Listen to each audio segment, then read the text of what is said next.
ధర్తీ ఎస్పీకే form నుంచి మాట్లాడుతున్న రాజవర్ధన్ రెడ్డిని. మనం నిన్నటి వీడియోలో ఎరువు కొట్టడము ప్లస్ మల్చింగ్ కొరకు ఎండిపోయిన గడ్డిని కొట్టడం అంతా జరిగింది. రేపటి నుంచి బెడ్లు తయారు చేస్తున్నాము. ఆ బెడ్ల ప్రిపరేషన్ కొద్ది ముందుగా కల్టివేటర్తోన మొత్తము ల్యాండ్ అంతా ప్రిపేర్ చేసుకోవడం జరిగింది. రేపు మేము కొలతలు పెట్టుకొని 60x60 కొలతలు పెట్టుకొని బెడ్లు తయారు చేసుకోవడానికి రేపు లేబర్ని అంతా పిలిచినాం. రేపు ఆ వర్క్ జరుగుతుందండి.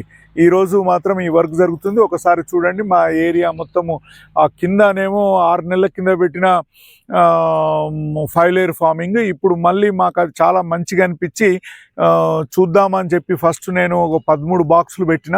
ఆ 13 బాక్సులు నాకు సక్సెస్ఫుల్గా చాలా మంచిగా రైతుకు చాలా సహాయకారిగా అనిపిస్తున్నది. కాబట్టి నేను మళ్ళీ ఈ ల్యాండ్లో ఈ కొలతల ప్రకారం నాకు 10-11 బెడ్లు వస్తున్నాయి. ఇక్కడ కూడా 10-11 బెడ్లు పెడతా. ఇది పెట్టిన ఒక 6 నెలలకు మళ్ళీ నాకు మంచిగా అనిపిస్తే ఇంకొక కింద ఇంకో ఉంది, అక్కడ కూడా వెళ్తా.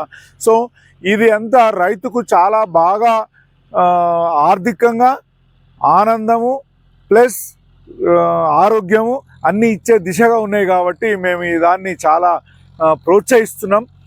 చిన్న రైతులు, పెద్ద రైతులు, యువకులు అందరూ ఈ విధంగా పాటించి వారు స్వయంగా సమృద్ధిగా సంపాదనతోన ఆరోగ్యంతో ఉండాలి అని అంటే ఖచ్చితంగా సుభాష్ పాలేకర్ కృషి విధానంలో వ్యవసాయం చేసి బాగుపడాలి, అందరం బాగుండాలి, అందులో మనం ఉండాలి అనే దిశగా పనిచేయాలని చెప్పి కోరుకుంటూ జై హింద్ అండి.